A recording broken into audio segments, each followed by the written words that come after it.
We all struggle with feeling like there's not enough time in the day to be productive personally or professionally. We all struggle to make our time matter. It's time to take control. It's time to start investing in the corporation of you. At Athena, they've helped over 700 ambitious professionals achieve more by connecting them with best-in-class, globally remote executive assistants. Athena executive assistants go beyond basic administration tasks. They help you make time matter through the art of delegation. They believe delegation is the superpower of all highly successful people, and your personal EA will help you get there. Your EA is a one-on-one long-term partner to help you achieve your personal and professional goals. Take back your time. Join the waitlist at athenago.com. That's athenago.com.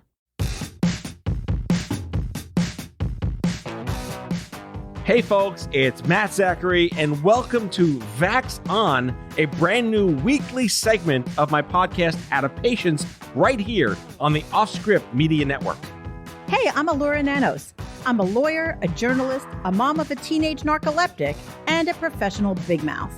Lou and I go back 30 years as best friends, and we're here to have fun and bring you a layperson's guide to what the hell just happened this week in healthcare as America gets its vax on and shows COVID the door. Matt gets me. He knows I'm tired, annoyed, and sometimes pushed to the brink by the intense chaos of our lives right now. We're here together to learn, complain, and include you in the conversation. So join us on Twitter at VaxOnPod and share your stories and grievances using the hashtag VaxOn. Conspiracy theorists and haters shall be neutralized on sight. All right, Matt, let's get at it. Hey, everyone. Welcome back to VAX On. I'm Elura Nanos, and I'm here with Matt Zachary. Matt, how you doing today? What a week. What a week, indeed. You've had an eventful week because I heard that your kid went back to school? Yes, my daughter, who started middle school today in real life, she went back to school for the first time today. And, it was a shit show. Tell me more.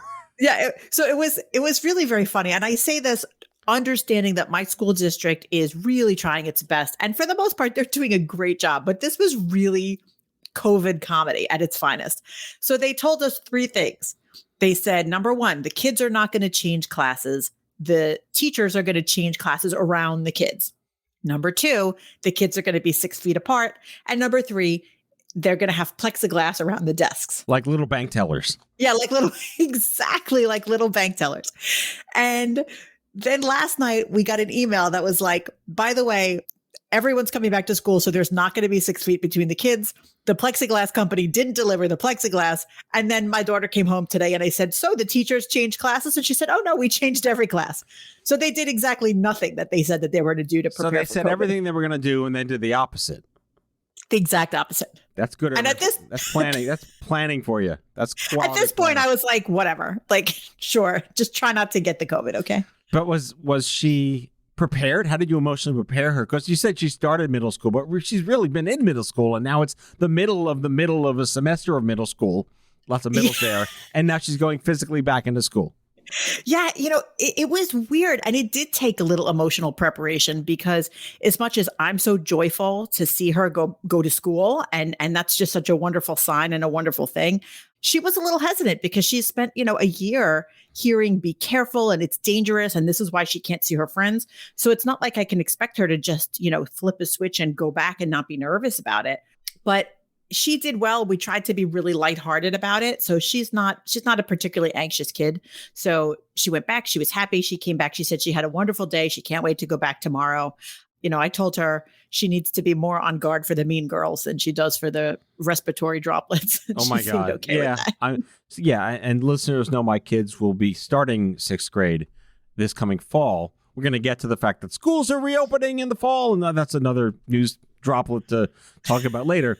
I had a slightly less dramatic week than you. I guess the only thing that is of merit for this segment is that this coming Friday, which is tomorrow based on the show dropping on a Thursday, is my 2-week fully Vaccinateaversary.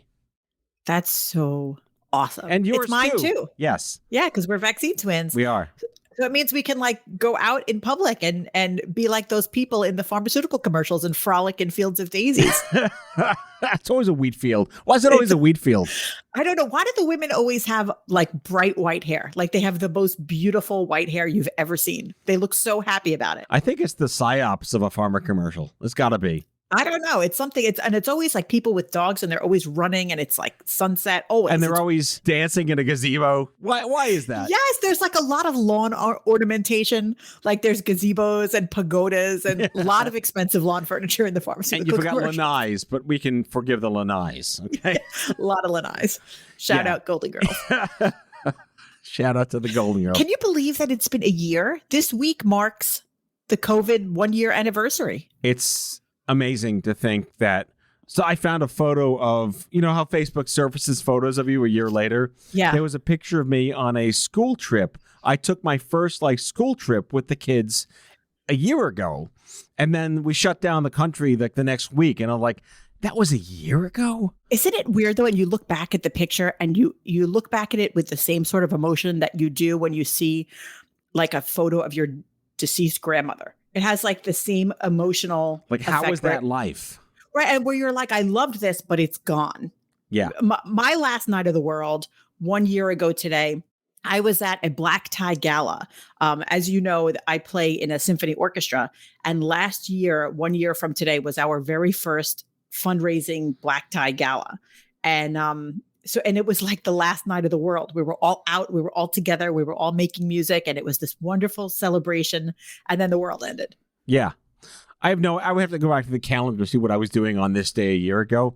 But just to have that photo of my going on the school trip, we just went to go see something at a local college. Like it was so innocent. And yeah, how was that and a year who ago? knew what was to come? Yeah, that you would then be in the house for 12 months, not leaving the house. Absolute murmurings of what is this thing we keep hearing on the news? Oh, it's not going to affect us. Boom. Yeah. But you know what's for me, it's like sort of funny. I mean, COVID has been a terrible time, but I've picked up these hobbies along the way, like so many people have. Kayaking. So now I look back and I'm like, oh, that was pre-kayaking. To celebrate my 1 year COVID-versary, I decided today to add to my kayak collection and buy a stand-up paddleboard as well. Said me never. Yeah. You can come on it. It fits 2 people. All right. I will put that in the parking lot for consideration at a later time. How's that? Sounds good.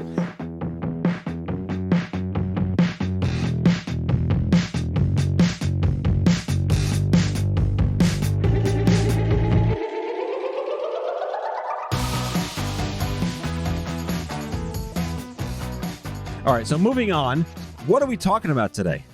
I thought I'd bring up some really grim information about COVID. I hope we're going to end on a high note later on then. I promise we will totally end on a high note. But, one of the things that I know is important to both of us is to not just exist in our own little bubble of privilege, but to really think about the rest of the country, the rest of the world. Even if there's nothing we can do personally, I think it's important to just know and have empathy for people that are living very different lives than we are. You mean that there's a world outside of the United States of America? Yeah. I mean, so I hear. I haven't been there in a while, but that's what I've heard. But I read this story, and what struck me was that I just had no idea. One of the terrible effects that the pandemic has had is that in developing countries, there is a major increase in child marriages. What? Like, who would have known how that this would have anything to do with COVID? I mean, that was like an Oprah level what? Isn't it though? So this is a problem anyway. Child marriages in places like Ethiopia and Malawi and Nepal, it's already a problem. But COVID has exacerbated the problem in large part because girls already don't go to school enough. And because schools were closed, many of these girls will just never return to school. The school's closed because of COVID, and now they're just not going to return. And their families are just kind of marrying them off because in some circumstances, marrying the girls off protects the family financially. They get a dowry. Right. So, I mean, it just creates this cycle of a problem. And we know, of course, child marriage is terrible for all of these reasons. Right. But I mean, I would never have imagined that the pandemic would have affected it, but it is. That could possibly be one of the most inconceivable side effects of a global pandemic. Right? It's like, who would have even imagined that this is one of the things that would have happened? But now that, now that I read the story and it was presented to me, I get it. If you're talking about people living in poverty, where child marriage is a thing that was happening anyway, and it does something to alleviate financial pressure on the family. Yeah, if you squeeze that family and you put them in a position where there's less income and less opportunity and less education, yeah, I could see how this would be a result. It's just really frightening to me. And one more reason why we need to think about the global economy and the global world when it comes to solutions for things like COVID-19. But yeah, I mean, we got to pay attention to this stuff, because this to me struck me as one of those stories that, it certainly doesn't affect me in any kind of a direct way, but I was stunned that I didn't know about it. It wasn't on my radar. I had no idea I should even be outraged about it. I have no idea what I could ever do about it. But who knows? Maybe there is something. It's a human rights violation by default, and now it's even worse. Yeah. And then not only is it just kind of a vague, amorphous human rights violation, but what happens in many of these cases is that the young girls get married and then they get pregnant and then they die in childbirth, because there's a far increased proportion of mortality from childbirth when the woman was really a young girl. So it has major consequences that go even beyond human rights and legal rights and all that. And it goes directly to mortality. So, I mean, this is life and death. And it's just one more way that COVID has wreaked havoc on the whole world. All right. So you mentioned we're going to start moving towards a higher point toward the end of the segment. What's next? We're almost there. What's next? Please, what's next? For some more fuckery, I'm going to share with you what's happening in the world of sex businesses. What? Another what? So did you know that when Congress wrote the CARES Act, which is the bill that funded all of the COVID relief, they left out a number of categories for who gets the paycheck protection money. Right. So for example, they left out farms, and that's because farms get financial relief from some other bill. They left out deadbeat dads, people who have child support orders. They don't get federal money. All of it made sense, with one exception. They left out any business that makes the majority of its money from sex. So now don't think prostitution, because that's not legal anyway. You mean like adult stores and adult bookstores and those of the ilk? Yes, exactly. And the thing is, it's very broad, that language. So it can cover anything from strip clubs to adult bookstores to, boudoir photographers and lingerie shops. So this one place, this gentleman's club, Pharaoh's Gentleman's Club in New York, brought a federal lawsuit saying, hey, we want our share of the paycheck protection money. And they lost. It's correct that they lost because, the reason they didn't get it is because Congress didn't intend them to get it. And this is one of the reasons why it's so important for businesses to have access to what's going on legislatively, because this really struck me as so wrong. Because with your lawyer hat and your ethics hat. Exactly. I have that lawyer hat on, and I'm saying, look, these businesses are perfectly legal businesses. They're small businesses like any other small businesses. And you know what was left out? Nobody's prohibiting the money to gun stores or liquor stores or tobacco stores, cigarettes, vapes, any of those other things that are, bad and harmful. But when it came to sex, that's where they drew the line. And, there's a lot of businesses that potentially could fall into that category, including, by the way, pornography is a huge business. A lot of good, honest, hardworking people that make their living that way. And these are businesses like any other business. And if they fail, the economy fails. So I just thought that this was one of those things that people don't know about. And I think a lot of people probably would disagree with the way this turned out. I do agree that this is bizarre and another thing we couldn't have expected, but I think it just speaks to the puritanical nature of this country, the averseness that we have as a species to even talk about this. But then I turn to aren't there tremendous economic benefits of this industry, the legal industry that this is to our economy? I mean, I would think. I mean, I'm certainly not an expert in gentlemen's clubs or anything like that, but all of those porn companies, they went crazy. They made so much money. And I think it was Pornhub I've heard of. It was some other porn company that I've never heard of. And they sent out a press release telling us they installed a panic button that for all the people working from home, that if their family walked in or something? If your family walked in, you could press a button and it would go to ESPN.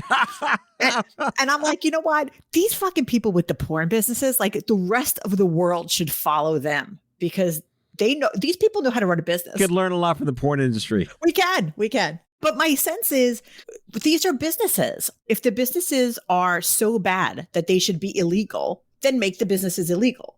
But while the businesses are operating in a legal manner and paying taxes and employing people, why are we going to single this type of business out as being so bad that they don't get financial relief and they have to lay off their staff?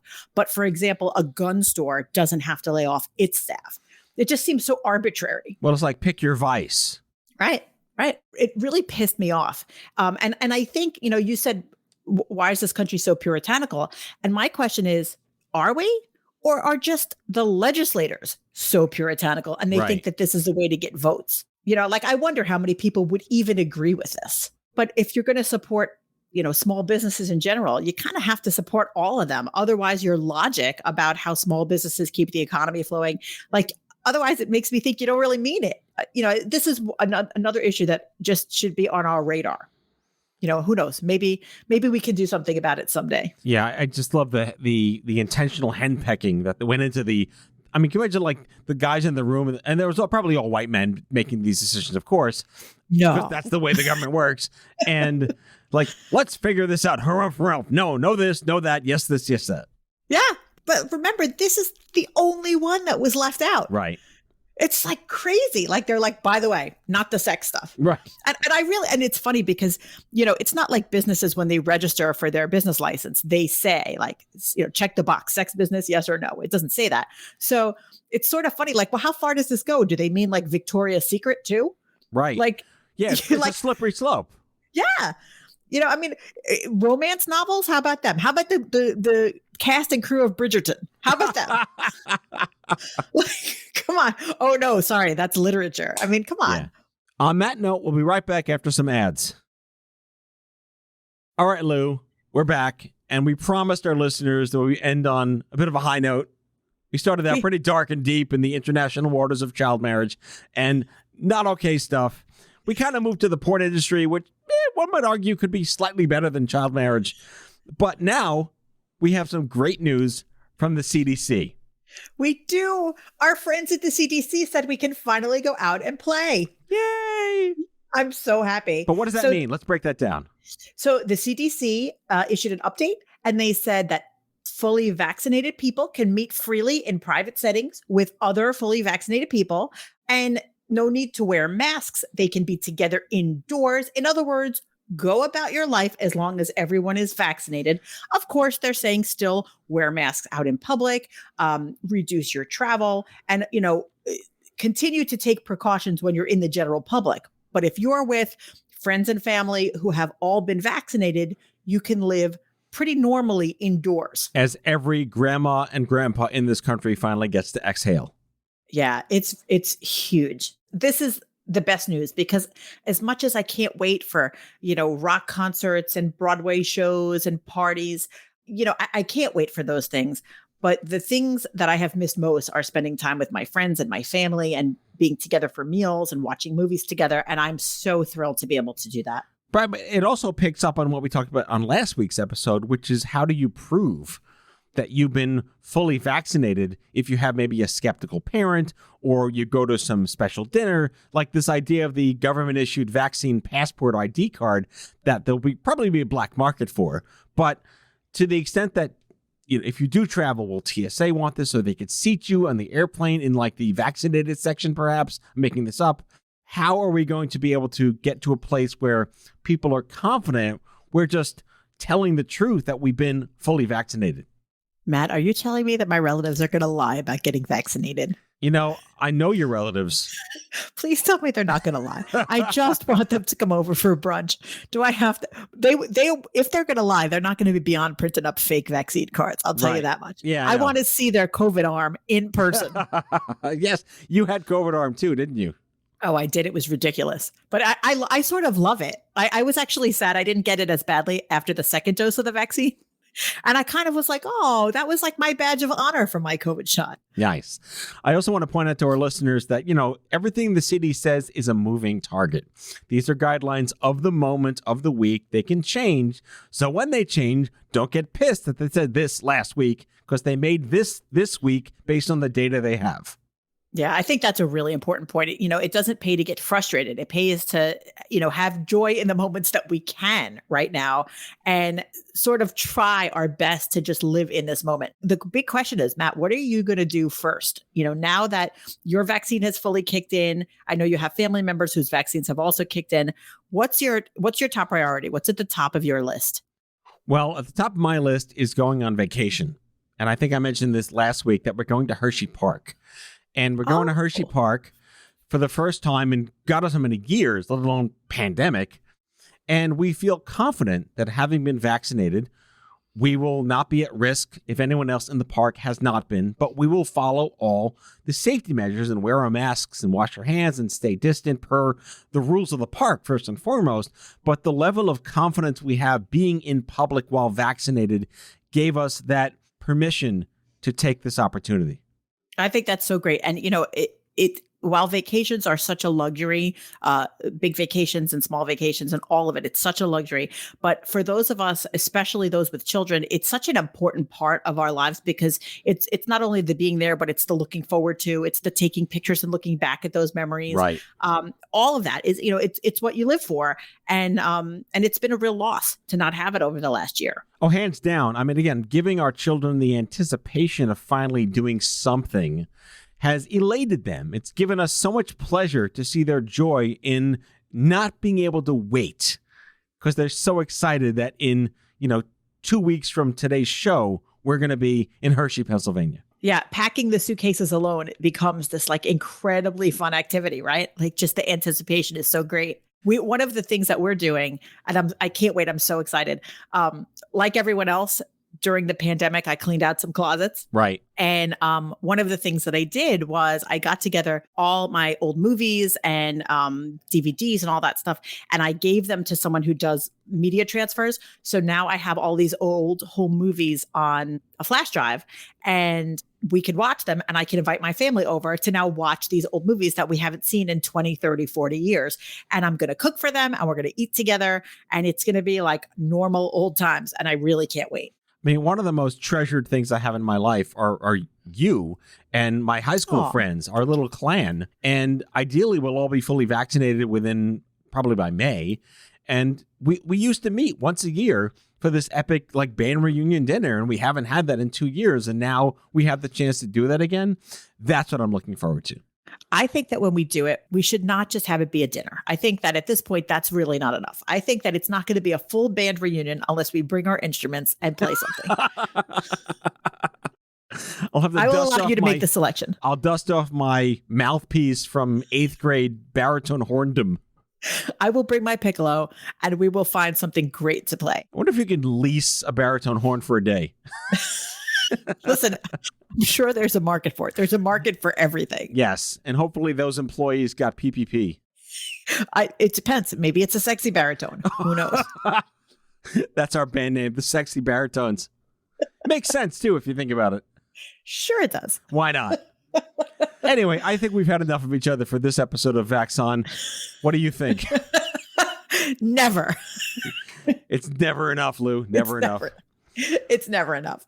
But I think we covered some great stuff, and I'm excited for this week. I can't wait to hear what you have to report back in next week when you've had a little bit of real life. Yeah, and don't forget to tweet us at VaxOnPod on Twitter and use the hashtag VaxOn. Tell us what you're feeling. Tell us what you're going through. Share your grievances and your successes. See you back here next week, everyone. That's all for today, folks. If you like today's show, the conversation continues on Twitter at VaxOnPod. That's VAXON pod. Be sure to subscribe, leave a review, and tell all your friends to listen. VAX On is a product of OffScrip Media. Our executive producers are Matthew Zachary and Elura Nanos. Our senior producers are Brianna Seeley and Andrew McDowell. It is mixed and edited by Brianna Seeley. Our theme music is by Chair Model. For advertising and media inquiries, email media@offscrip.com. Hit us up at contact@offscrip.com to share comments, feedback, and make recommendations. For more information, visit offscrip.com.